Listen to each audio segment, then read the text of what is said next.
ണ്ടവരെ കൊണ്ട് പറയിപ്പിക്കണം. ആരെ കൊണ്ടാ സ്വാഗതം പറയിപ്പിക്കേണ്ടത്? സംഘാടകരെ കൊണ്ടല്ല, നാട്ടുകാരെ കൊണ്ടല്ല, പള്ളിയിലെ ഇമാമിനെ കൊണ്ടല്ല. പിന്നെ നിങ്ങൾക്ക് സ്വാഗതം പറയേണ്ടത്, നിങ്ങളെ വാഴ്ത്തി പറയേണ്ടത്, നിങ്ങളെ പുകഴ്ത്തി പറയേണ്ടവര് പറയുമ്പോൾ വല്ലാത്ത ഒരു സന്തോഷമാ. ആരാ വാഴ്ത്തി പറയുന്നതെന്നറിയുമോ? എവിടെയാണ് പറഞ്ഞതെന്നറിയോ? ഈ വഅദ് കേൾക്കാൻ വന്നിരിക്കുന്ന എന്റെ പ്രിയപ്പെട്ട സഹോദരങ്ങളെ, സഹോദരിമാര്, നിങ്ങളിൽ ചിലരെ കുറിച്ച് അവിടുന്ന് സ്വാഗതം പറയുകയാണ്, വാഴ്ത്തുകയാണ്, പുകഴ്ത്തുകയാണ്. ആരാണ് വാഴ്ത്തി പറയുന്നതെന്നറിയോ? ഈ ലോകം മുഴുവനും അടക്കി ഭരിക്കുന്ന രാജാതിരാജനായ മലിക്കുൽ ജബ്ബാറായ ലോകത്തിന്റെ അധിപനായ പടച്ചറപ്പുണ്ടല്ലോ, ഈ പ്രപഞ്ചത്തിന്റെ അധിപനായ പടച്ചറപ്പുണ്ടല്ലോ, ആ പടച്ചറപ്പ് പടച്ചവനെ കാഞ്ഞിപ്പുഴയിലെ ഈ മജ്ലിസിൻ നൂറിന്റെ ഈ സദസ്സിൽ വന്നിരിക്കുന്നവർ, നിങ്ങളിലെ ചിലരെ കുറിച്ച് അല്ലാഹുവിന്റെ പരിശുദ്ധമായ ഖുർആനിൽ അല്ലാഹു അവിടുന്ന് വാഴ്ത്തി പറയുകയാണ്. അല്ലാഹു നിങ്ങളിൽ ചിലരെ കുറിച്ച് അവിടുന്ന് വാഴ്ത്തുകയാ, പുകഴ്ത്തുകയാ, സ്വാഗതം പറയുകയാ. എവിടെയാണ് പറയുന്നത്?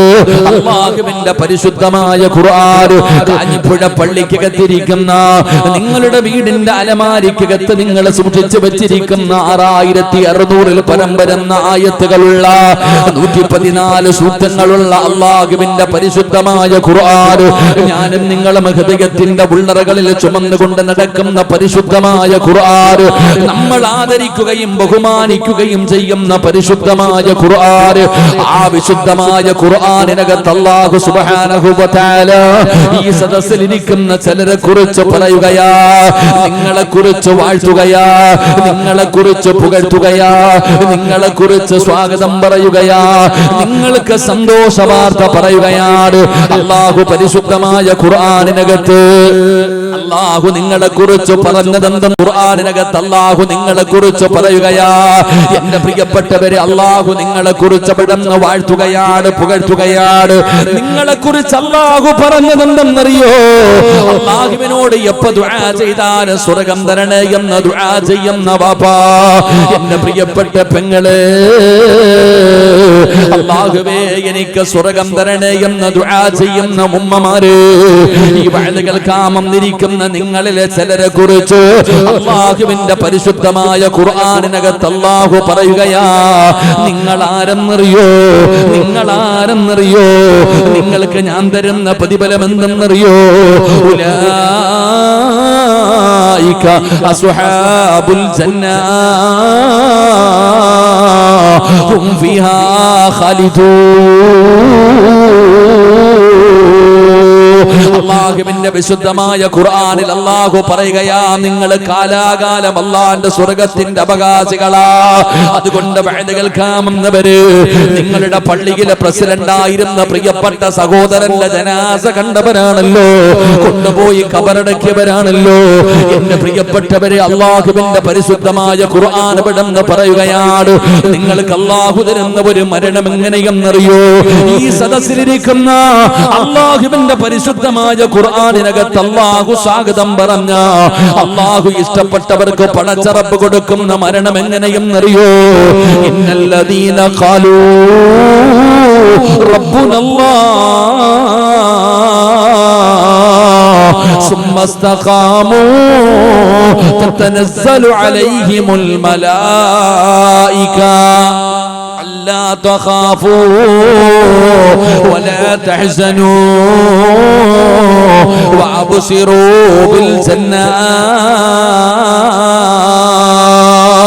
ഈ വഅദ് കേൾക്കാമെന്നവരോട് പറയുകയാണ്, നിങ്ങളിലെ ചിലര് അല്ലാഹു നിങ്ങളിലെ ചിലരോട് വല്ലാത്ത ഇഷ്ടമാ.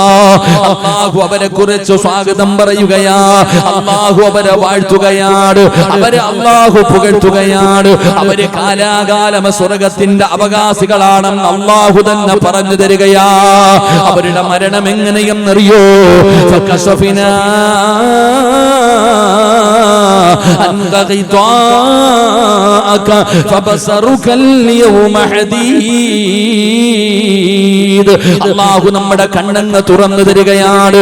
ഈ വഅദ് പറയുന്ന മജ്ലിസിന്റെ ചുറ്റുഭാഗം മുഴുവനും അല്ലാഹുവിന്റെ റഹ്മത്തിന്റെ മാലാഖമാര് ഈ സദസ്സ് മുഴുവനും ചുറ്റിയിരുന്നിട്ട് ഈ വഅദ് കേൾക്കാമെന്നിരിക്കുന്ന എനിക്കും നിങ്ങൾക്കും വേണ്ടി പടച്ചവനോട് ദുആ ചെയ്യുകയാണ്. മലക്കുകളെ കാണാൻ പറ്റുന്നില്ലല്ലോ, മലക്കുകളെ കാണാൻ പറ്റുന്നില്ലല്ലോ. പടച്ചവനെ മലക്കുകൾ ഇല്ലാഞ്ഞിട്ടല്ല, നമ്മുടെ കണ്ണുകൊണ്ട് കാണാൻ പറ്റാഞ്ഞിട്ടാണ്. കാരണം നമ്മുടെ കണ്ണുകൾക്ക് മറയുണ്ടോ എങ്കിൽ പരിശുദ്ധമായ ഖുർആൻ പറയുകയാ, ആകാശ ലോകത്ത് നിന്ന് ഖാബിലുൽ അർവാഹു മലക്ക് അസ്റായീൽ എന്ന് പറയുന്ന മലക്കും തന്റെ അനുയായികളും നിന്റെ കണ്ണിന്റെ മുമ്പിലേക്ക് കടന്നു വരുന്ന ഒരു സമയമുണ്ടല്ലോ, അല്ലാഹു നിന്റെ കണ്ണങ്ങ് തുറക്കുകയാ, കണ്ണിന്റെ ആ മറയങ്ങ് മാറ്റുകയാ, മലക്കുകളെ ലൈവായി കാണുകയാണ്. ആ മലക്കുകൾ നിന്റെ മുമ്പിലേക്ക് കടന്നു വരുമല്ലോ, അവര് നിന്റെ റൂഹ് പിടിക്കുമല്ലോ, അവര് നിനക്ക് സ്വാഗതം പറയുമല്ലോ. പടച്ചവനെ, ഇങ്ങനെയുള്ള മരണം അല്ലാഹു തരുമെന്ന് വിശുദ്ധമായ ഖുർആൻ അവിടെന്ന് പറയുമ്പോ വഅദ് കേൾക്കാമെന്ന മുസ്ലിമേ, നിങ്ങളിൽ ആരെ കുറിച്ചാ അല്ലാഹു സ്വാഗതം പറഞ്ഞത്? നിങ്ങളിൽ ആരെ കുറിച്ചാ അല്ലാഹു നിങ്ങൾ സ്വർഗ്ഗത്തിലാണെന്ന് സന്തോഷ വാർത്ത പറഞ്ഞത്? വബശിരിൽ മുഖ്ബിതീൻ, അല്ലാഹു പരിശുദ്ധമായ ഖുർആനിലെ സന്തോഷ വാർത്ത പറഞ്ഞ ആ മനുഷ്യനാരെന്നറിയോ? ഉലൈക അസ്ഹാബുൽ ജന്ന ഹും ഫീഹാ ഖാലിദൂൻ.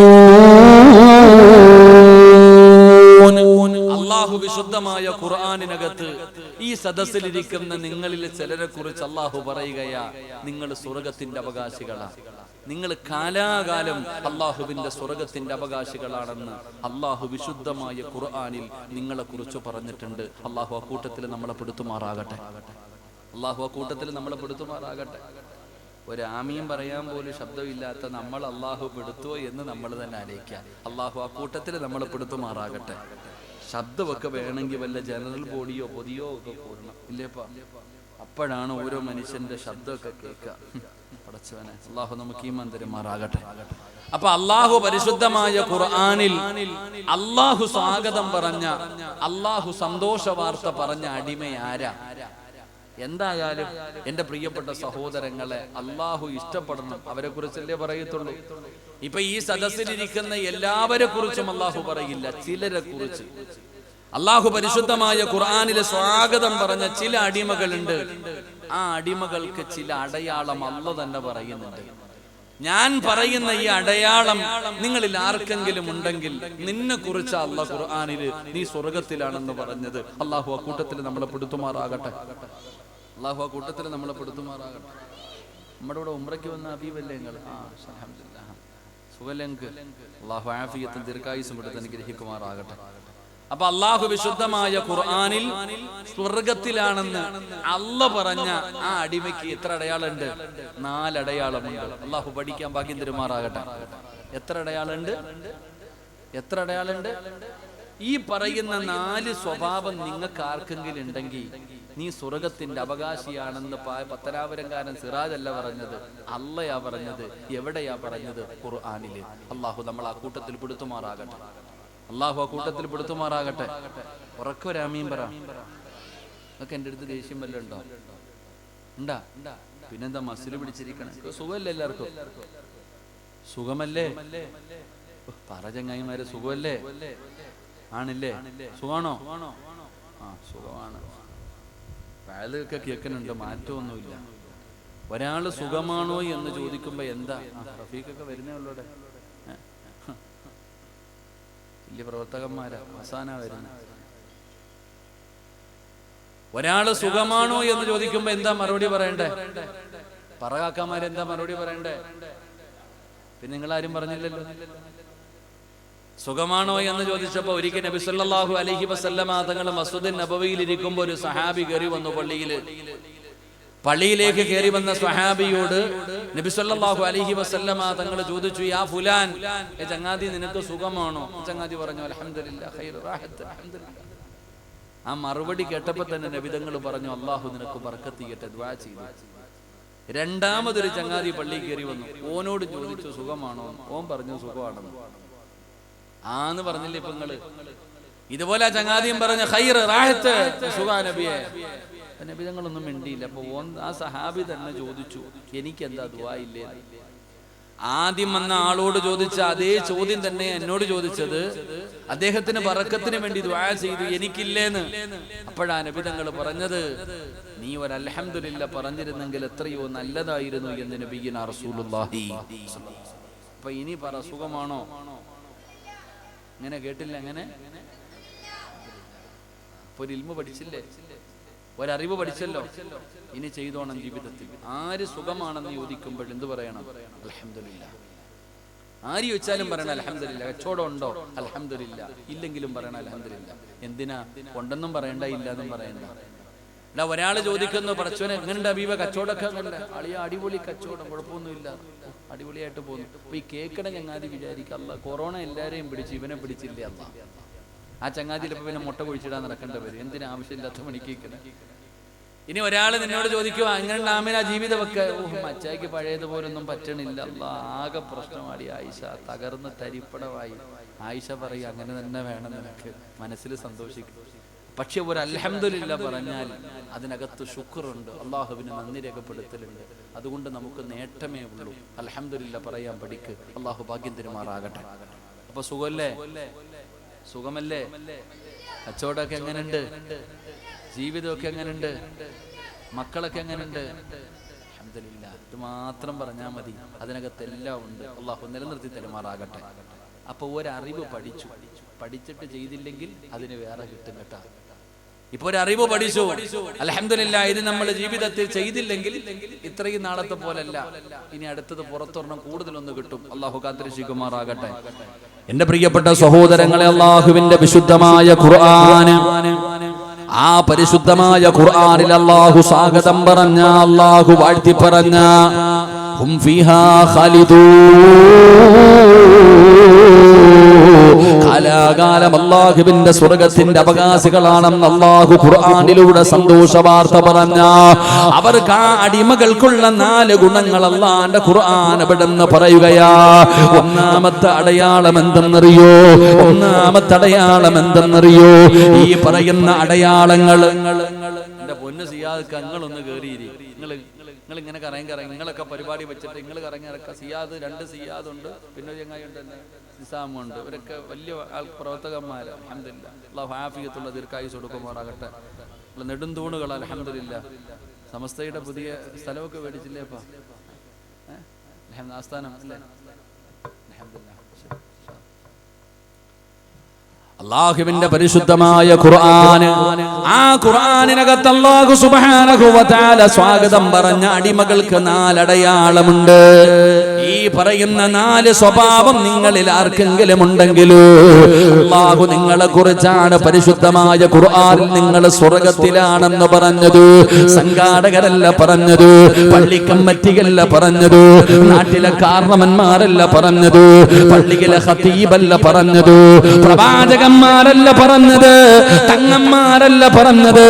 അല്ലാഹുവേ, ഈ ലോകം മുഴുവനും അടക്കി ഭരിക്കുന്ന രാജാതിരാജനായ മലിക്കുൽ ജബ്ബാറായ ലോകത്തിന്റെ അധിപനായ പടച്ച റബ്ബ് പരിശുദ്ധമായ ഖുർആനിനകത്ത് അല്ലാഹു പറയുകയാ, നിങ്ങൾ സ്വർഗ്ഗത്തിന്റെ അവകാശികളാ.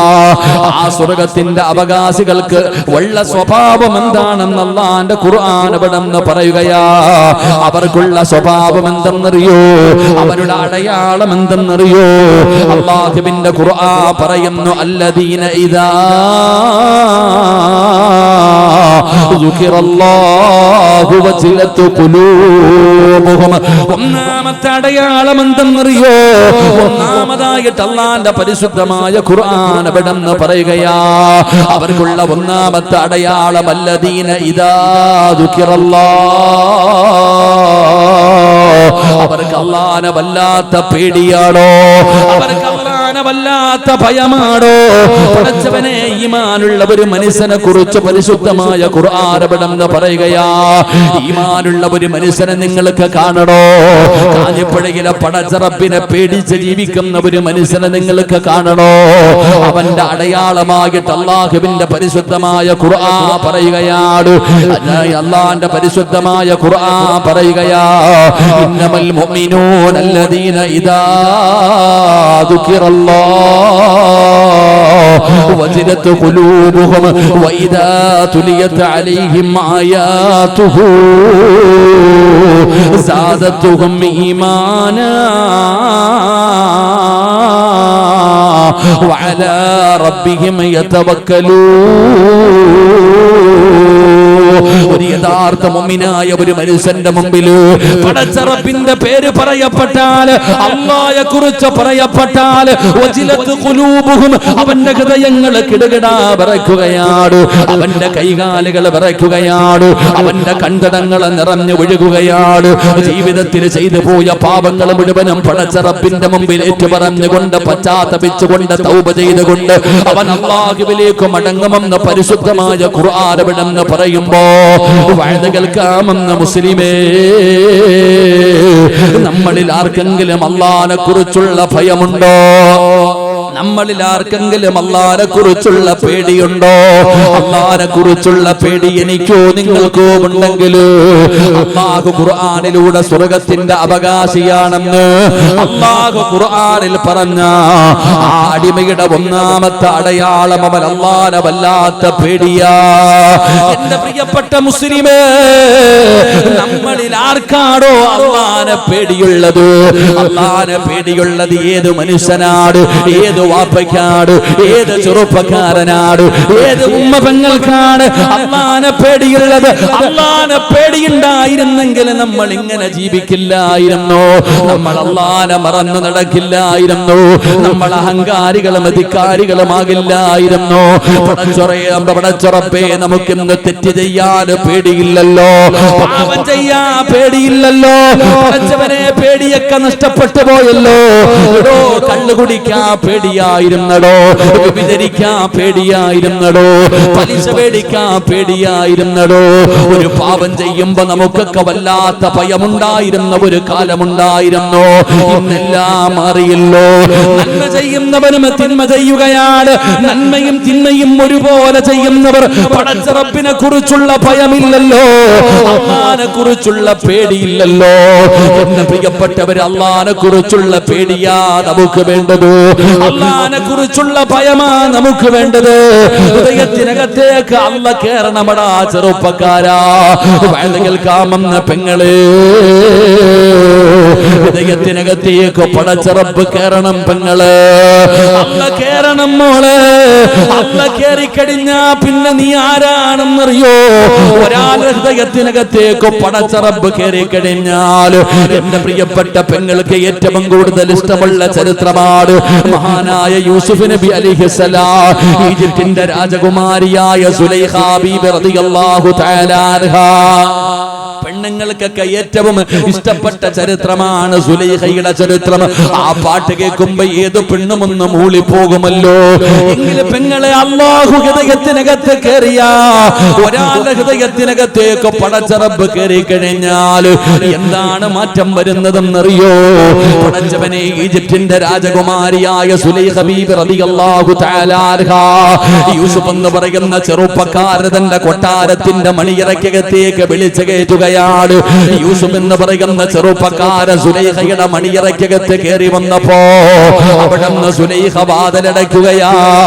ഒരുങ്ങി സുന്ദരിയായി ഒരുങ്ങി നിൽക്കുന്ന സൗന്ദര്യ റാണിയായ സുലൈഖ എന്ന പെണ്ണുണ്ടല്ലോ, യൂസുഫ് എന്ന് പറയുന്ന ചെറുപ്പക്കാരൻ തന്റെ മാറിടത്തിലേക്ക് പിടിച്ചു കിടത്തിയിട്ട് അവിടുന്ന് പറയുന്നു, യൂസുഫേ, എനിക്ക് നിന്നെ വല്ലാത്ത ഇഷ്ടമാണ് യൂസുഫ്. എന്റെ ആഗ്രഹമൊന്ന് സാധിപ്പിച്ചതാ യൂസുഫ്, എന്റെ ആഗ്രഹമൊന്ന് സാധിപ്പിച്ചതാ യൂസുഫ്. ചോദിക്കുന്നത് രാജ്യത്തെ രാജകുമാരി ആരും കാണാതെ കൊട്ടാരത്തിന്റെ മണിയറയ്ക്കകത്ത് തന്റെ മാറിടത്തിലേക്ക് പിടിച്ചു കിടത്തിയിട്ട് യൂസുഫ് എന്ന് പറയുന്ന ചെറുപ്പക്കാരനോട് ചോദിക്കുമ്പോ യൂസുഫ് പറഞ്ഞ മറുപടി കാലമാദല്ലാ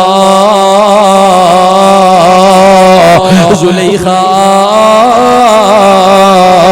എനിക്ക് അല്ലാഹുവിനെ പേടിയാ സുലൈഖ. സുലൈഖ പറയുന്ന യൂസുഫേ ആരും കാണില്ലടാ, ഒരാളും അറിയില്ലടാ, ഒരാളും അറിയില്ലടാ യൂസുഫേ, എന്റെ ആഗ്രഹമൊന്ന് സാധിപ്പിച്ചതാടാ. അപ്പോഴാണ് പറയുന്ന ഇന്നി അഖാഫുല്ലാഹ്, എനിക്ക് അല്ലാഹുവിനെ പേടിയാ സുലൈഖ. പടച്ചവനെ യൂസുഫ് വാതിൽ തുറന്ന് ഇറങ്ങി ഓടാൻ നോക്കുമ്പോ യൂസുഫിന്റെ കമീസ് പോലും സുലൈഖ എവിടെ നിന്ന് വലിച്ചു കീറുകയാണ്. ഞാനും നിങ്ങളും ചരിത്രം പഠിച്ചവരാ. അവസാനം യൂസുഫിനോട് ദേഷ്യമായി തന്റെ ആഗ്രഹം സാധിപ്പിച്ചു കൊടുക്കാത്തതിന്റെ പേരില് പടച്ചവനെ വർഷങ്ങളോളം യൂസുഫ് എന്ന് പറയുന്ന ചെറുപ്പക്കാരന് ജയിലറയ്ക്കകത്ത് അടച്ചിടുകയാണ് സുലൈഖ. അവസാനം യൂസുഫ് മോചിതനായി, ഈജിപ്തിന്റെ ഭരണാധികാരിയായി. യൂസുഫ് നബി അലൈഹിസ്സലാം പ്രവാചകനായി. സുലൈഖാനെ വിവാഹം കഴിക്കുകയാണ്. അടിമപ്പയ്യനല്ല, ഈജിപ്തിന്റെ ഭരണാധികാരിയായി. പടച്ചവനെ സുലൈഖ എന്ന രാജകുമാരിയെ വിവാഹം കഴിച്ചു. പക്ഷേ മണിയറയ്ക്കകത്ത് കിടന്നു ചെല്ലുമ്പോ സുലൈഖ സഹകരിക്കുന്നില്ല. തന്റെ ഭർത്താവായ യൂസുഫിനോട് സഹകരിക്കുന്നില്ല. യൂസുഫ് ചോദിക്കുകയാ, പെങ്ങള് ചരിത്രം പഠിക്കണം പെങ്ങള്. കേറിപ്പിടിച്ച സുലൈഖയ്ക്ക് മറ്റൊരു ചരിത്രമുണ്ട് പെങ്ങള്. യൂസുഫ് നബി അലൈഹിസ്സലാമിനോട് സഹകരിക്കാതെ വന്നപ്പോ യൂസുഫ് നബി ചോദിക്കുന്നു, സുലൈഖ എന്തു പറ്റി സുലൈഖ, നിനക്കെന്തു പറ്റി സുലൈഖ? അല്ലാഹു ഹറാമാക്കിയ സമയത്ത് നീ എന്നെ കേറി പിടിച്ചവളാ. സുലൈഖ ബീവി റളിയല്ലാഹു തആല അൻഹയെ യൂസുഫ് നബി അലൈഹിസ്സലാം വിവാഹം കഴിച്ചു. കല്യാണമെല്ലാം കഴിച്ചു കഴിഞ്ഞപ്പോൾ മണിയറയ്ക്കകത്ത് എന്നപ്പോൾ സുലൈഖ സഹകരിക്കുന്നില്ല. അപ്പൊ യൂസുഫ് നബി അലൈഹിസ്സലാം സുലൈഖ ബീവിയോട് ചോദിച്ചു, അല്ലാഹു ഹറാമാക്കിയ സമയത്ത് നീ എന്നെ കേറി പിടിച്ചവളാ, അത്രയ്ക്ക് നിനക്ക് എന്നെ ഇഷ്ടമായിരുന്നു. ഇന്ന് അല്ല എന്നെ ഹലാലാക്കി തന്നു, ഞാൻ നിന്റെ ഭർത്താവ്, നീ എന്റെ ഭാര്യയുമാ, നമുക്ക് എന്തു വേണമെങ്കിലും ചെയ്യാം, നീ എന്തേ സഹകരിക്കാത്തെ? നീ എന്തുകൊണ്ടാണ് എന്നോട് സഹകരിക്കാത്തത്? അപ്പോഴാണ് സുലൈഖ ബീവി റളിയല്ലാഹു തആല അൻഹ പറഞ്ഞ മറുപടി, യൂസുഫേ, അന്ന് നിന്നെ ഞാൻ കേറി പിടിക്കാനുള്ള കാരണം എന്റെ ഹൃദയം മുഴുവനും നീയായിരുന്നു, നിന്നോടുള്ള പ്രണയമായിരുന്നു, നിന്നോടുള്ള സ്നേഹമായിരുന്നു, അതുകൊണ്ടാണ് ഞാൻ നിന്നെ കേറി പിടിച്ചത്. പക്ഷെ ഇന്ന് എന്റെ ഹൃദയത്തിൽ നീയല്ല, ഇന്നെന്റെ ഹൃദയത്തിനകത്ത് നീയല്ല, ഇന്നെന്റെ ഹൃദയം മുഴുവനും അല്ലയാ യൂസുഫേ, അതുകൊണ്ടാണ് എനിക്ക് സഹകരിക്കാൻ പറ്റാത്തത്. ഇതാണ് അല്ലാഹ്. ഒരാളുടെ ഹൃദയത്തിനകത്തേക്ക് അല്ല കേറിക്കഴിഞ്ഞാ എന്റെ പ്രിയപ്പെട്ട സഹോദരങ്ങളെ പിന്നെ തെറ്റ് ചെയ്യാൻ പേടിയാടോ? അവന്റെ കൈ കൊണ്ടാണെങ്കിലും കണ്ണുകൊണ്ടാണെങ്കിലും കാലുകൊണ്ടാണെങ്കിലും ചെവി കൊണ്ടാണെങ്കിലും ഹൃദയം കൊണ്ടാണെങ്കിലും തെറ്റ് ചെയ്യാനൊരു പേടി. ഈ വാഴകക്കാൻ നിരന്നിരിക്കണം ഞാനും നിങ്ങളും തടമ്പുള്ളവനും താടിയുള്ളവനുണ്ടല്ലോ, നമ്മളൊക്കെ ഉണ്ടല്ലോ. നമുക്ക് തെറ്റ് ചെയ്യാൻ വല്ല പേടിയുണ്ടോ? എനിക്ക് നിങ്ങൾക്ക് തെറ്റ് ചെയ്യാൻ എന്തെങ്കിലും ഒരു പേടിയുണ്ടോ? ഒരു പേടിയില്ലടോ. ഞാൻ ഉദാഹരണ സഹിതം പറഞ്ഞുതരാം. പേടിയുണ്ടോ നമുക്ക്? നിങ്ങളൊന്ന് ചിന്തിച്ചു നോക്കിയേ. ഒരു 15 വർഷം മുമ്പ് അല്ലെങ്കിൽ ഒരു 20 കൊല്ലം മുമ്പ്, പ്രായമുള്ളവരൊക്കെ ഇരിക്കുന്നുണ്ടല്ലോ, 10-15 വർഷം മുമ്പ് എന്റെ പ്രിയപ്പെട്ട സഹോദരങ്ങളെ, കള്ളു കുടിക്കുന്ന ഏതെങ്കിലും ഒരുത്തൻ നിസ്കരിക്കാൻ പള്ളി വരുവോ? പറകാക്കാമാരെ വരുവോ? സിയാദക്ക ഇവിടെ കള്ളു കുടിച്ച് നടക്കുന്ന ഏതെങ്കിലും ഒരുത്തൻ ഒരു 20 കൊല്ലം മുമ്പ് നിസ്കരിക്കാൻ പള്ളി വരുവോ? നിങ്ങൾ എന്താ വെടി കൊണ്ടതുപോലെ ഇരിക്കണേ? ഈ ഫാൻ എനിക്ക് വേണ്ട. നിസ്കരിക്കാൻ പള്ളി വരുവോ? വരുവോ? ഇല്ലേ? ഉള്ളത് പറ മനുഷ്യന്മാരെ, വരുവോ? ഈ നിസ്കരിക്കാൻ വരുന്ന ഏതെങ്കിലും ഒരുത്തൻ വാറ്റിയാരായോ അടിക്കാൻ പോവോ? എടാ, വ്യഭിചരിച്ച് നടക്കുന്ന ഒരാള് പള്ളിയിൽ നിസ്കരിക്കാൻ വരില്ല. നിസ്കരിക്കാൻ വരുന്നവൻ വ്യഭിചരിക്കില്ല. പലിശ കച്ചവടം നടത്തുന്നവൻ പള്ളിയിൽ വരില്ല. പള്ളിയിൽ വരുന്നവൻ പലിശ കച്ചവടം നടത്തില്ല. ഇത് പണ്ട്. എന്നാ ഇന്നലെ വെള്ളിയാഴ്ചയായിരുന്നല്ലോ. നിങ്ങളൊന്ന് ആലോചിച്ച് നോക്കിയേ.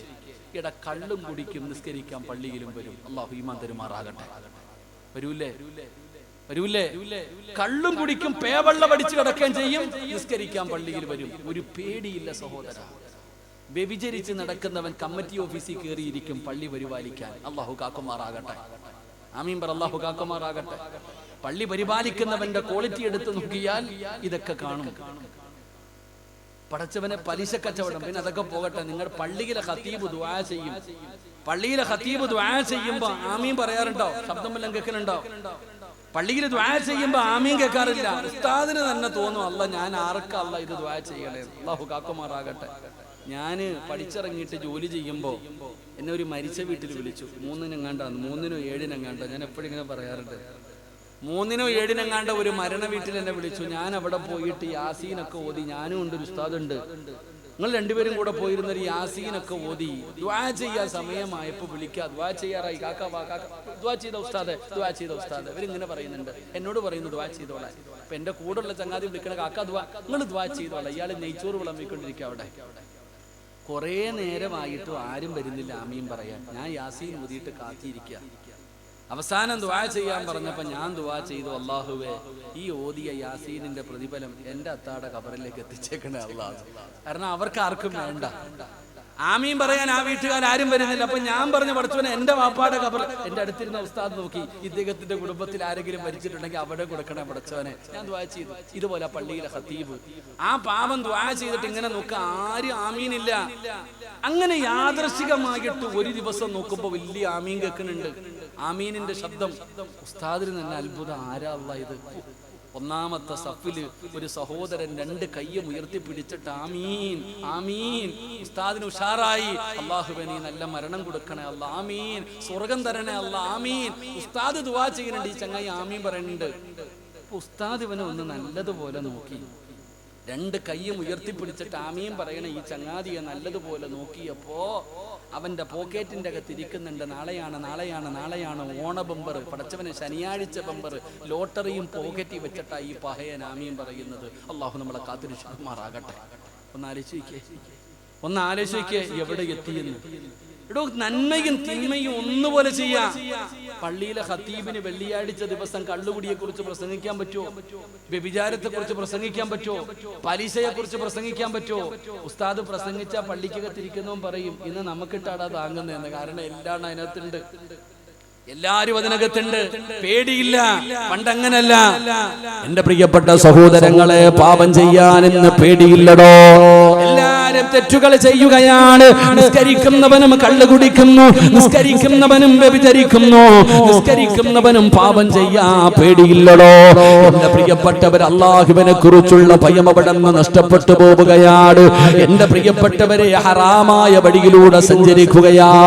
എന്റെ പ്രിയപ്പെട്ട ചെറുപ്പക്കാരാ, അല്ലാഹുവിനെ പേടി വേണം ചെറുപ്പക്കാരാ. അല്ലാഹുവിനെ ഭയന്ന് ജീവിക്കടോ, അല്ലാഹുവിനെ ഭയന്ന് ജീവിക്കടോ. എന്റെ പ്രിയപ്പെട്ടവർ, അല്ലാഹുവിനെ കുറിച്ചുള്ള ഭയമാണ് നമുക്ക് വേണ്ടത്. ഒരു റബ്ബുണ്ടെന്നുള്ള ബോധമാണ് എനിക്കും നിങ്ങൾക്കും വേണ്ടത്. ആ പടച്ച റബ്ബിനെ കുറിച്ചുള്ള പേടി വന്നാൽ എന്റെ പ്രിയപ്പെട്ട സഹോദര, ഇന്ന് തെറ്റ് ചെയ്യാൻ എളുപ്പമാ, ഇന്ന് പാപം ചെയ്യാൻ എളുപ്പമാ. എന്റെ പ്രിയപ്പെട്ട ചെറുപ്പക്കാരോട് പറയുകയാ, എന്റെ പ്രിയപ്പെട്ടവരെ, ഇന്ന് പാപം ചെയ്യാൻ വളരെ എളുപ്പമാണ്. എന്റെ പ്രിയപ്പെട്ടവരെ, കള്ളം കഞ്ചാവിന്റെയും കാലമാണല്ലോ, മയക്കുമരുന്നിന്റെ കാലമാണല്ലോ. പണ്ട് പടച്ചവനെ പണി കഴിഞ്ഞ് വന്നിട്ട് പടച്ചവനെ ബീവറേജിന്റെ മുമ്പില്, കള്ള് ഷാപ്പിന്റെ മുമ്പില്, ബാറിന്റെ മുമ്പിൽ കാത്തു നിന്നിട്ട് സയറിട്ടിട്ട് കുടിക്കുന്ന ഒരു കാലമുണ്ടായിരുന്നു. പണ്ട് ജോലി കഴിഞ്ഞ് വൈകുന്നേര സമയത്ത് ഇങ്ങനെ വന്നിട്ട് എന്റെ 50 ഒരുമിച്ചിട്ട് ഷെയർ ഇട്ടിട്ട് കുടിക്കുന്ന കാലം. ഇന്നിപ്പോ അതൊക്കെ ഉണ്ടോ? പാലിച്ചിരിക്കെ. എന്റെ പ്രിയപ്പെട്ട സഹോദരങ്ങളെ, ഇന്ന് ഫ്രീ ആയിട്ട് കള്ള് കിട്ടുന്ന കാലം. അള്ളാഹു നമ്മളെ കാത്തിരക്ഷിക്കുമാറാകട്ടെ. ആമീൻ പറ. അള്ളാഹു ഈമാൻ നൽകുമാറാകട്ടെ. ഇപ്പൊ ആരെങ്കിലും കള്ളു കുടിക്കുന്നവരുണ്ടോ? ഇപ്പൊ ആരെങ്കിലും കള്ളു കുടിക്കുന്നവരുണ്ടോ? ഇപ്പൊ കള്ള് ആരും കുടിക്കുന്നില്ല. അള്ളാഹു ഈമാൻ നൽകുമാറാകട്ടെ. ഇപ്പൊ ആരെങ്കിലും കള്ളു കുടിക്കുന്നുണ്ടോ? ഇപ്പൊ ആരും കള്ളു കുടിക്കുന്നില്ല. കഞ്ചാവ് അടിക്കുന്നില്ല. മയക്കുമരുന്ന് കൂടിയ ഐറ്റങ്ങളാ. കള്ളൊക്കെ പാവപ്പെട്ട അത്തപ്പാടികൾക്ക്. പടച്ചവനെ, ആർക്ക് വേണം അത്? എന്റെ പ്രിയപ്പെട്ടവരെ, ഇന്ന് കള്ളും കഞ്ചാവും വല്ലാതെ പടർന്നുകൊണ്ടിരിക്കുകയാണ്. എന്റെ പ്രിയപ്പെട്ട സഹോദരങ്ങളെ, നമ്മൾ ഭയക്കേണ്ട ഒരു കാര്യമാ. കള്ളും കഞ്ചാവും ഇന്ന് യുവതലമുറ വല്ലാതെ ഇന്നതിന് അഡിക്റ്റ് ആയിരിക്കുന്ന ഒരു കാലഘട്ടത്തിലാണ് നമ്മൾ ജീവിക്കുന്നത്. പടച്ചറപ്പേ, അതിന് മതമില്ല, ജാതിയില്ല, ഭാഷയില്ല, സംഘടനയില്ല.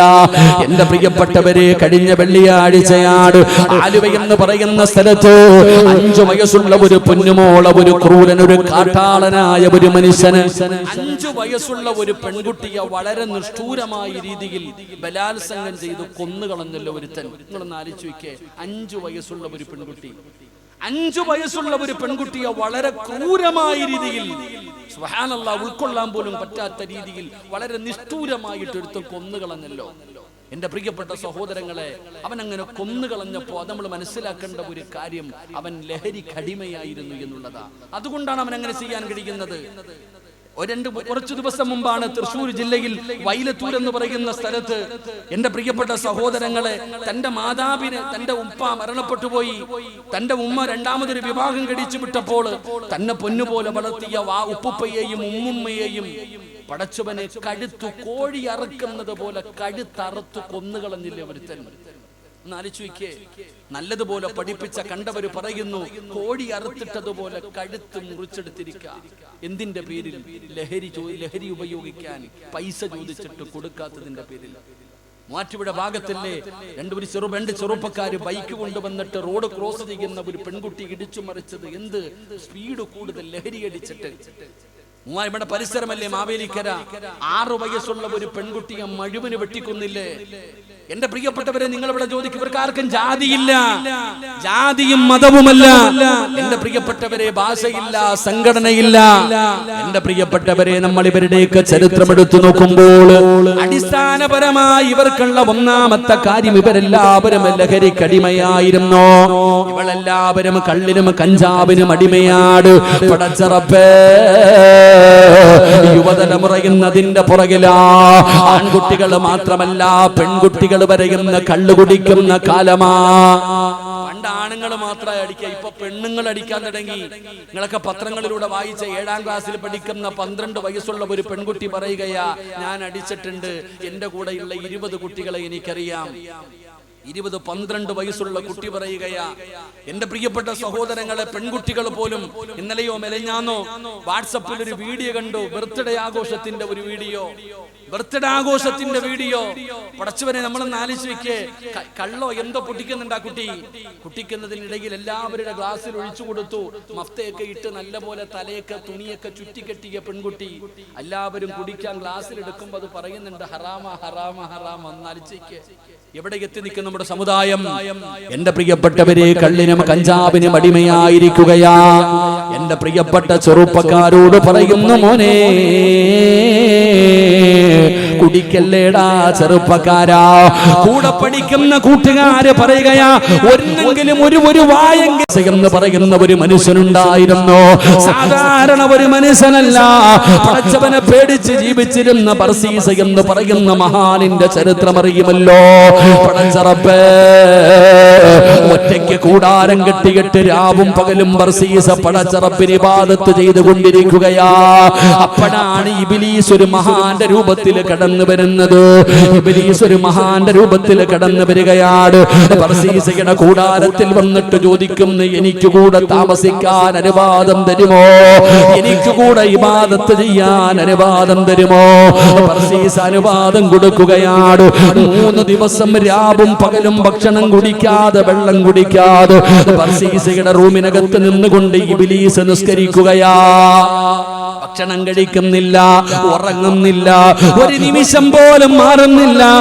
രാവും പകലും 3 ദിവസമായിട്ട് ഇബ്ലീസ് നിന്ന് ഇബാദത്ത് എടുക്കുകയാ. ബർസീസ ചോദിക്കുന്നു, നിങ്ങൾക്ക് വിശപ്പില്ലേ? നിങ്ങൾക്ക് ദാഹമില്ലേ? നിങ്ങൾക്ക് ഉറക്കമില്ലേ? അപ്പോഴാണ് ഇബ്ലീസ് പറയുന്നത്, എനിക്ക് അങ്ങനെയൊന്നുമില്ല. പടച്ചവനെ, ഇബ്ലീസ് ചോദിക്കുന്നു, എന്നെ പോലെ നിങ്ങൾക്കും ആകണോ? ബർസീസ പറഞ്ഞു, എനിക്ക് എങ്ങനെയാകണം? അപ്പോഴാണ് ഇബ്ലീസ് പറയുന്നത്, നിങ്ങൾ വലിയ ഒരു പാപം ചെയ്യണം. പാപം ചെയ്തിട്ട് അല്ലാഹുവിനോട് പശ്ചാത്തപിച്ചാൽ എന്നെ പോലെയാകാൻ പറ്റും നിങ്ങൾക്ക്. ഇബ്ലീസ് പറഞ്ഞു കൊടുത്തു, നിങ്ങളൊരു കൊലപാതകം ചെയ്യണം. ബർസീസ് പറഞ്ഞു, അത് വലിയ പാപമാ. അല്ലാഹുവേ, കൊല ചെയ്യുന്നത് വല്ലാത്ത പാപമാ, ഞാൻ ചെയ്യൂല എന്നാ പറഞ്ഞു. നീ ഒരു പെണ്ണുമായിട്ട് വ്യഭിചരിക്കണം. അപ്പോഴും ബർസീസ് പറയുന്നു, വലാ തഖറബുസിനാ ഇന്നഹു കാന ഫാഹിശാ. വ്യഭിചാരം പാപമാ, ഞാൻ വ്യഭിചരിക്കൂല. അവസാനമായിട്ട് ഇബ്ലീസ് പറഞ്ഞു, എങ്കിൽ നീ കള്ളു കുടിക്കൂ, അത് നിസാര പാപമാണല്ലോ. പടച്ചവനെ കൊലപാതകം ചെയ്യാൻ പറഞ്ഞു, വ്യഭിചരിക്കാൻ പറഞ്ഞു, കള്ളു കുടിക്കാൻ പറഞ്ഞു. ബർസീസ് വിചാരിച്ച് ഏറ്റവും ചെറുത് കള്ളാണല്ലോ. പടച്ചവനെ കള്ള് ഷാപ്പ് കാണിച്ചു കൊടുത്തു. ബർസീസ് കള്ള് ഷാപ്പിനകത്ത് കയറി ചെന്നിട്ട് കള്ളു കുടിക്കുകയാണ്. കള്ളു കുടിച്ചു കഴിയുമ്പോ കള്ള് വിളമ്പി കൊടുക്കുന്ന പെണ്ണിനെ കണ്ടപ്പോ ബർസീസയ്ക്ക് മോഹം തോന്നുകയാണ്. ആ പെണ്ണുമായിട്ട് അവിടെ നിന്ന് വ്യഭിചരിക്കുകയാണ്. ആ പെണ്ണുമായിട്ട് അവിടെ നിന്ന് ശാരീരികമായി ബന്ധപ്പെടുകയാണ്. ബന്ധപ്പെട്ട് കഴിഞ്ഞപ്പോ ഭർത്താവ് കണ്ടുകൊണ്ട് കടന്നു വരികയാ. ഭർത്താവ് കണ്ടുകൊണ്ട് കടന്നു വരികയാ. പടച്ചവനെ, ഭർത്താവുമായി തമ്മിത്തല്ലായി ആ മനുഷ്യനെ ബർസീസ കൊന്നുകളയുകയാണ്. നിങ്ങളൊന്ന് ചിന്തിക്കടോ, കള്ളു കുടിച്ചു, വ്യഭിചരിച്ചു, കൊലപാതകം ചെയ്തു, അവസാനം ജയിലറയിലായി. മരിക്കാൻ കിടക്കുന്ന സമയത്ത് തൂക്കുകയറിന്റെ മുമ്പിൽ നിൽക്കുമ്പോ ഇബ്ലീസ് വന്നിട്ട് പറഞ്ഞു, ഞാൻ നിന്നെ രക്ഷപ്പെടുത്താ, ഞാൻ നിന്നെ രക്ഷപ്പെടുത്താ, എന്റെ മുമ്പിൽ നീയൊന്ന് സുജൂദ് ചെയ്യൂ. പടച്ചവനെ, മഹാനായിരുന്ന ബർസീസ് അവസാന ഇബ്ലീസിന്റെ മുമ്പിൽ സുജൂദ് ചെയ്തിട്ട് അതാ ഈമാനില്ലാതെ മരിച്ചു പോയെന്ന ചരിത്രം പറയുമ്പോ എല്ലാ പാപങ്ങളുടെയും ഉമ്മ കള്ളാടോ, എല്ലാ പാപങ്ങളുടെയും തുടക്കമതാ പടച്ചവനെ ലഹരി പദാർത്ഥമാണ്. അതുകൊണ്ട് എന്റെ ചെറുപ്പക്കാരോട് പറയുകയാ, കൂടെ പഠിക്കുന്നവന് കഞ്ചാവ് തന്നാല്, മയക്കുമരുന്ന് തന്നാല്, ബിയർ തന്നാല്, ബീഡിക്കുറ്റി തന്നാലും വലിക്കല്ലേടാ. നീ അവനോട് പറയണം, അല്ലാഹുവിന്റെ റസൂല് പറഞ്ഞിട്ടുണ്ട്, ഒരു തുള്ളി കണ്ണ് തൊണ്ടയുടെ താഴെ ഇറങ്ങിയാൽ അവൻ ഒരു കാലത്തും അല്ലാഹുവിന്റെ സ്വർഗ്ഗത്തിൽ കിടക്കൂല. കണ്ണ് കുടിക്കുന്നവനോട് സലാം പറയരുത്, കണ്ണ് കുടിക്കുന്നവനുമായി സഹകരിക്കരുത്, കണ്ണ് കുടിക്കുന്നവന്റെ കൂടെ നടക്കരുത്, കണ്ണ് കുടിക്കുന്നവന്റെ കൂടെ ഇരിക്കരുത്, കണ്ണ് കുടിക്കുന്നവനുമായി കൂട്ടുകൂടരുത്. പടച്ചവരെ, വലിയ പാപമാണെന്ന് അല്ലാഹുവിന്റെ റസൂലിന്റെ പ്രിയപ്പെട്ട ഭാര്യ മഹദി ആയിഷ ബീവി റളിയല്ലാഹു തആല അൻഹ പറഞ്ഞിട്ടുണ്ട്. അതുകൊണ്ട് ഞാൻ അവിടെ നിന്ന് കള്ളു കുടിക്കില്ല. നീയൊക്കെ എത്ര പറഞ്ഞാലും ഞാൻ ചെയ്യില്ലടാ. കാരണം എനിക്ക് അല്ലാഹുവിനെ പേടിയാ. എന്റെ ശബ്ദം കേൾക്കുന്ന പെങ്ങള്, കൂടെ പഠിക്കുന്നവൻ നിന്റെ കയ്യിൽ കയറി പിടിക്കുമ്പോ അത് തെറ്റാണെന്ന് പറഞ്ഞു കൊടുക്കാൻ മനസ്സില്ലാതെ പോകുന്ന പെങ്ങള്, മോളെ, അല്ലാഹുവിനെ പേടിയില്ലാത്തതെന്ത്? കൂടെ പഠിക്കുന്ന ഒരു ചെറുപ്പക്കാരൻ നിന്റെ കയ്യിൽ കയറി പിടിച്ചാ അവനോട് പറയണം, കൈയെടുക്കടാ. ഫ്രണ്ട്ഷിപ്പൊക്കെ വേറെയാണ്, ഫ്രണ്ട്ഷിപ്പൊക്കെ വേറെയാണ്, കൂട്ടുകാരൊക്കെ ശരിയാണ്, പക്ഷേ എന്റെ ശരീരത്തെ തൊടുന്നത് വ്യഭിചാരമാ, എന്റെ ശരീരത്ത് തൊടുന്നത് വ്യഭിചാരമാ. എന്റെ ചെറുപ്പക്കാരാ, പറയണമടാ. കൂടെ പഠിക്കുന്ന ഒരു പെൺകുട്ടി ഓടി വന്ന് നിന്റെ കയ്യിൽ പിടിച്ചാ, തോളിൽ തൊട്ടാൽ അവളോട് പറയണം, ഇനി ഒരിക്കലും നീ ചെയ്യരുത്, കാരണം ഇത് വ്യഭിചാരമാണ്. എനിക്ക് അല്ലാഹുവിനെ പേടിയാ, ഇത് വ്യഭിചാരമാണെന്ന് പറയണം ചെറുപ്പക്കാരാ. പക്ഷേ ഇന്നത്തെ തലമുറ അങ്ങനെയല്ലല്ലോ. തൊടുന്നതും പിടിക്കുന്നതും ഇരിക്കുന്നതും നടക്കുന്നതും കുഴപ്പമില്ലല്ലോ, അത് പാപമായി കാണുന്നില്ലല്ലോ. എങ്ങനെ എന്റെ പ്രിയപ്പെട്ട ചെറുപ്പക്കാരാ, മോനെ, നിസ്കരിക്കുന്നവനൊരു സ്വർഗമുണ്ടടാ, ഖുർആൻ പഠിച്ചവന് സ്വർഗമുണ്ടടാ, ഹജ്ജ് ചെയ്തവന് സ്വർഗമുണ്ടടാ, നോമ്പ് പിടിച്ചവന് സ്വർഗമുണ്ടടാ, പഠിച്ചവരെ പള്ളി കെട്ടിക്കൊടുത്തവന് സ്വർഗമുണ്ടടാ. എല്ലാവർക്കും ഒരു സ്വർഗമുണ്ട്, എല്ലാവർക്കും ഒരു സ്വർഗമുണ്ട്. എങ്കിൽ അല്ലാഹുവിന്റെ പരിശുദ്ധമായ ഖുർആൻ പറയുകയാ, അതാ ഒരാൾക്ക് രണ്ട് സ്വർഗമുണ്ട്. ആർക്കാണ് രണ്ട് സ്വർഗമുള്ളതെന്നറിയോ? ആർക്കാണ് രണ്ട് സ്വർഗമുള്ളതെന്നറിയോ? ചെറുപ്പക്കാരാ, മഹാനായ സയ്യിദുനാ ഉമർ ഇബ്നുൽ ഖത്താബ് ഞാനൊരു ചെറുപ്പക്കാരനെ പറഞ്ഞു തരാ. കാഞ്ഞിപ്പുഴയിൽ നിന്ന് വയത് കേൾക്കാമെന്ന് പ്രിയപ്പെട്ട യുവത്വത്തിന് പഠിക്കാൻ, നിനക്ക് മാതൃകയാക്കാൻ ഒരു ചെറുപ്പക്കാരനെ ഞാൻ പറഞ്ഞു തരാ. മഹാനായ സയ്യിദുനാ ഉമർ ഇബ്നുൽ ഖത്താബ് റളിയല്ലാഹു തആല അൻഹു രാജ്യം ഭരിക്കുമ്പോ ഒരു ചെറുപ്പക്കാരനുണ്ടായിരുന്നു. ഉമർ തങ്ങൾക്ക് വല്ലാത്ത ഇഷ്ടമാ, ഉമർ തങ്ങൾക്ക് വല്ലാത്ത സ്നേഹമാ. പടച്ചവനെ, ഉമർ തങ്ങൾ ഒരു ചെറുപ്പക്കാരനെ ഇഷ്ടപ്പെടണമെങ്കിലോ അവന് സാധാരണ ഒരു ചെറുപ്പക്കാരനല്ല, അവൻ അല്ലാഹുവിനെ വല്ലാത്ത പേടിയാ. എന്തിനാ ഉമർ തങ്ങൾ ഇഷ്ടപ്പെട്ടതെന്നറിയോ? 5 നേരം അല്ലാഹുവിന്റെ പള്ളിയുടെ മിനാരത്തിൽ നിന്ന് ബാങ്ക് വിളിക്കുമ്പോ റോഡിന്റെ തിണ്ണയിലല്ല, കലങ്ങിന്റെ മുകളിലല്ല, പള്ളിയുടെ വെളിയിലല്ല, അല്ലാഹുവിന്റെ പള്ളിയുടെ ഒന്നാമത്തെ സഫിൽ എല്ലാ ദിവസവും 5 നേരം വന്നിരിക്കുന്ന ചെറുപ്പക്കാരരാ. അതുകൊണ്ട് ഉമർ തങ്ങൾക്ക് വല്ലാത്ത ഇഷ്ടമാണ്. പടച്ചറപ്പേ, ഈ ചെറുപ്പക്കാരൻ ഒരു ദിവസം നിസ്കാരം കഴിഞ്ഞ് രാത്രിയിൽ വീട്ടിലേക്ക് പോകുകയാ. എല്ലാ ദിവസവും നിസ്കരിച്ചിട്ട് ഒരു ദിവസം നിസ്കാരം കഴിഞ്ഞ് വീട്ടിലേക്ക് പോകുകയാണ്. ഇരുട്ടുള്ള രാത്രിയില് ഈന്തപ്പന മരങ്ങളുടെ നടുവിലൂടെ ഈ ചെറുപ്പക്കാരൻ ഇങ്ങനെ നടന്നു പോകുമ്പോ ഒരു സുന്ദരിയായ പെണ്ണ് കാത്തു നിൽക്കുകയാണ്. ഈന്തപ്പന മരത്തിന്റെ ചുവട്ടിൽ പതുങ്ങി നിൽക്കുകയാണ്. ഒറ്റയ്ക്ക് നടന്നു വരുന്ന ചെറുപ്പക്കാരനെ കണ്ടപ്പോ ഓടി വന്ന് കെട്ടിപ്പിടിക്കുകയാ, ചുംബനം കൊടുക്കുകയാ. എനിക്ക് നിന്നെ വല്ലാത്ത ഇഷ്ടമാ, നിന്നോട് വല്ലാത്ത പ്രണയമാ, എന്റെ ആഗ്രഹമെന്ന് സാധിപ്പിച്ചതാടാ എന്ന് പറഞ്ഞു യുവത്വത്തിന്റെ നടുവിലൂടെ നടന്നു പോകുന്ന ഒരു സുന്ദരിയായ പെണ്ണ് ഒരു ചെറുപ്പക്കാരൻ തന്റെ ശരീരത്തിലേക്ക് ചേർത്ത് പിടിച്ചിട്ട് ചുംബനം കൊടുത്തിട്ട് യാചിക്കുകയാ. സുബ്ഹാനല്ലാഹ്, ചെറുപ്പക്കാരന്റെ കൈകാലുകൾ വിറയ്ക്കുകയാണ്, കണ്ടടങ്ങൾ നിറഞ്ഞു ഒഴുകുകയാ. പടച്ചറപ്പേ, വ്യഭിചാരം ചെയ്തല്ലോ അല്ലാ, ഞാൻ തെറ്റുകാരനായി പോയല്ലോ, നരകത്തിന്റെ അവകാശിയായി പോയല്ലോ, എന്റെ ശരീരത്തൊരു പെണ്ണ് തൊട്ടല്ലോ അല്ലാ. ബോധം കെട്ട് താഴെ വീഴുകയാ, പെണ്ണോടി രക്ഷപ്പെടുകയാണ്. അതാ വഴിയിൽ കിടക്കുന്ന ചെറുപ്പക്കാരനെ യാത്രക്കാരെ കാണുകയാ. അവിടെ നിന്ന് ചുമന്നുകൊണ്ട് വീട്ടിലേക്ക് തന്നു. പടച്ചറപ്പേ, പ്രായം ചെന്ന പിതാവോടി വന്ന് തന്റെ പൊന്നാര മകന്റെ മുഖത്ത് വെള്ളമൊഴിച്ചു.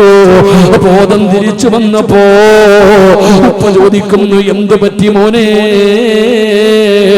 ഉപ്പാ, എല്ലാം നശിച്ചു വാപ്പാ, ഞാൻ നരകത്തിന്റെ അവകാശിയാ, എന്റെ ശരീരത്തൊരു പെണ്ണ് തൊട്ടു വാപ്പാ. നടന്നത് മുഴുവനും കരഞ്ഞുകൊണ്ട് പറയുമ്പോ വാപ്പ പറഞ്ഞു, എന്റെ പൊന്നുമോന് തെറ്റുകാരനല്ല, ആ പെണ്ണല്ലേ പിടിച്ചത്, എന്റെ പൊന്നുമോൻ അല്ലാഹുവിനെ പേടിച്ച് ജീവിക്കുന്നവനാണല്ലോ. വാപ്പ എത്ര പറഞ്ഞിട്ടും ആ ചെറുപ്പക്കാരന്റെ കരച്ചിൽ തീരുന്നില്ല. നിലവിളിയാ, തന്റെ പൊന്നാര മകന് മരിച്ചു പോകുമോ എന്ന് പിതാവിനെ പേടിയാവുകയാണ്. അവിടുന്ന് സമാധാനിപ്പിക്കുമ്പോ മകൻ പറഞ്ഞു, വാപ്പാ, ഉമർ തങ്ങളോട് ചെന്ന് ചോദിക്ക്, ഉമർ തങ്ങളോട് മസല ചോദിക്ക്. ഖലീഫയായ ഉമർ തങ്ങളുടെ മുമ്പിലേക്ക് പറഞ്ഞു വിട്ടു. ഉമർ തങ്ങളുടെ മുമ്പിൽ ചെന്നു പൊന്നാര മകന്റെ സംഭവം പറഞ്ഞു കൊടുത്തു. ഉമർ തങ്ങൾ പറഞ്ഞു, അല്ലാഹു പുറത്തു കൊടുക്കട്ടെ, അവന് തെറ്റുകാരനല്ല, ആ പെണ്ണിങ്ങോട്ട് കയറി പിടിച്ചതാണല്ലോ.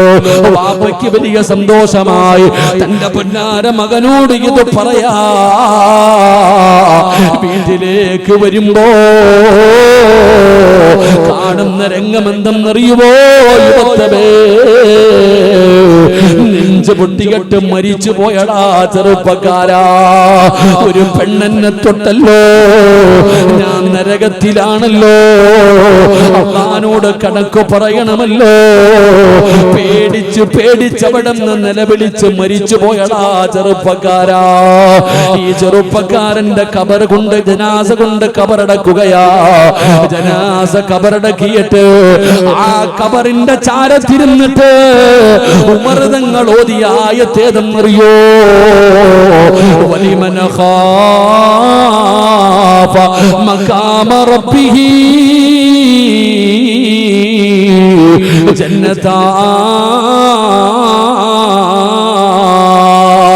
കാഞ്ഞിപ്പുഴയിലെ പെങ്ങന്മാരോട് പറയുകയാ, ഹജ്ജ് ചെയ്തവനൊരു സ്വർഗമേ ഉള്ളൂ, പള്ളി കെട്ടിക്കൊടുത്തവനൊരു സ്വർഗമേ ഉള്ളൂ, പള്ളിയിലെ ഖതീബിനൊരു സ്വർഗമേ ഉള്ളൂ, ഹാഫിദിനൊരു സ്വർഗമേ ഉള്ളൂ, നിസ്കരിക്കുന്നവർക്കൊരു സ്വർഗമേ ഉള്ളൂ.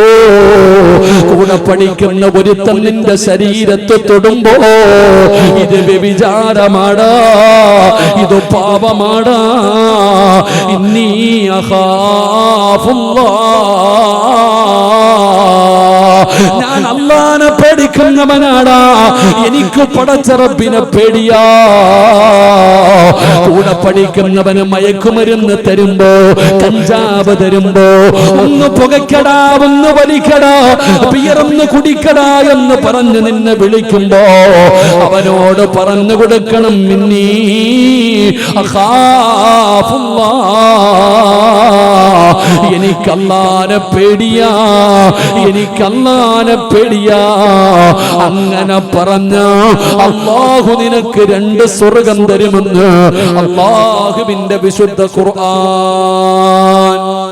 തെറ്റ് ചെയ്യാൻ അവസരം കിട്ടി, നട കുടിക്ക്, എന്നാ വലിക്ക്, എന്ത് വേണമെങ്കിലും ചെയ്യ്, പറയണം ഇന്നി അഖാഫുല്ലാഹ്, എനിക്ക് അല്ലാഹനെ പേടി, എനിക്ക് അല്ലാഹനെ പേടി, ഞാൻ ഈ പണിക്കില്ല. വ്യഭിചരിക്കാനും കള്ളുകുടിക്കാനും വൃത്തികേട് ചെയ്യാനും ഞാനില്ല, എനിക്ക് അല്ലാഹനെ പേടിയാ. 2 സ്വർഗം അല്ലാഹു നിനക്ക് തരുമെന്ന് വിശുദ്ധ